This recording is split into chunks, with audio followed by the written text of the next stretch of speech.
یہ جو درخت میرے ساتھ نظر آ رہا ہے نام ہے سائزیجیم کیمینائے.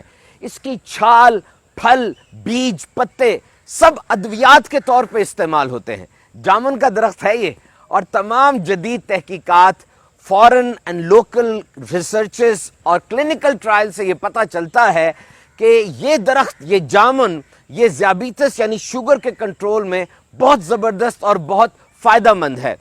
اور بالخصوص شوگر میں جو پیاس زیادہ لگتی ہے تو مسلسل اس پھل کا استعمال پیاس کو کم کرتا ہے، اور جو شوگر کے مریض کو زیادہ پیشاب آتا ہے اس کو بھی کنٹرول کرتا ہے. تو جامن کا پھل اگر کھایا جائے تو 30 منٹ میں، اور اگر اس کے بیجوں کو استعمال کیا جائے تو 24 گھنٹے میں خون کے اندر شوگر لیول کم ہونا شروع ہو جاتا ہے. بہرحال آپ کوئی بھی دوائی استعمال کریں یا کسی پھل سبزی کو دوائی کے طور پہ استعمال کریں تو لازمی ڈاکٹر سے مشورہ کر لیجئے، ایسا نہ ہو کہ شوگر لیول زیادہ ہی کم ہو جائے. تو یہ جامن لذیذ اور غذائیت سے بھرپور پھل، یہ برسات کا مہمان ہے جی، اور موسم برسات میں ہی رخصت ہو جاتا ہے. اس کا درخت بڑی تیزی سے بڑھتا ہے اور صرف 40 سال میں 100 فٹ تک اونچا ہو جاتا ہے. بہت سخت جان درخت ہے یہ، سیلابوں کا بھی مقابلہ کرتا ہے اور قحط کا بھی مقابلہ کرتا ہے، اور یہ واٹر پروف بھی ہوتا ہے کسی حد تک. اسی لیے کشتیوں کے پیندے جو ہوتے ہیں نیچے والا حصہ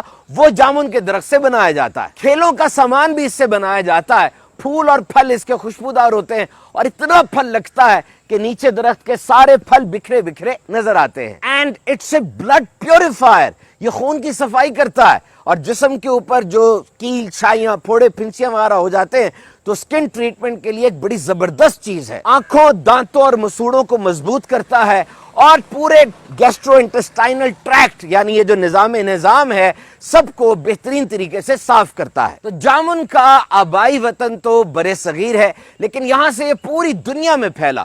1911 میں یونائٹڈ اسٹیٹس آف امریکہ کی اسٹیٹ فلوریڈا کے اندر اس کو متعارف کروایا گیا، اور ریسرچ گیٹ کی ایک طویل ریسرچ کے مطابق جامن اینٹی بیکٹیریل ہے، اینٹی انفیکٹو ہے اور اینٹی ملیریل بھی ہے، یعنی عام وباؤں کو، بیماریوں کو دور کرنے کے لیے بطور دوا استعمال ہوتا رہا.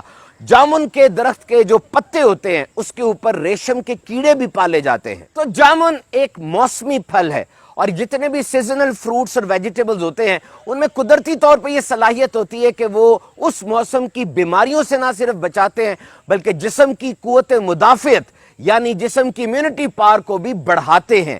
تو یاد رکھیے the rule is plenty and variety. کوئی ایک چیز نہیں بلکہ دن میں بچوں کو خاص طور پہ 800 گرام پھل اور سبزیاں استعمال کرنی چاہیے، اور یہ پلینٹی یعنی زیادہ تعداد میں ہو اور ورائٹی میں ہو. کوئی ایک چیز ساری ضرورت پورا نہیں کرتی. بلا شبہ جامن بھی اللہ تعالیٰ کی ایک بہت بڑی نعمت ہے، خوب استعمال کیجئے لیکن احتیاط کے ساتھ.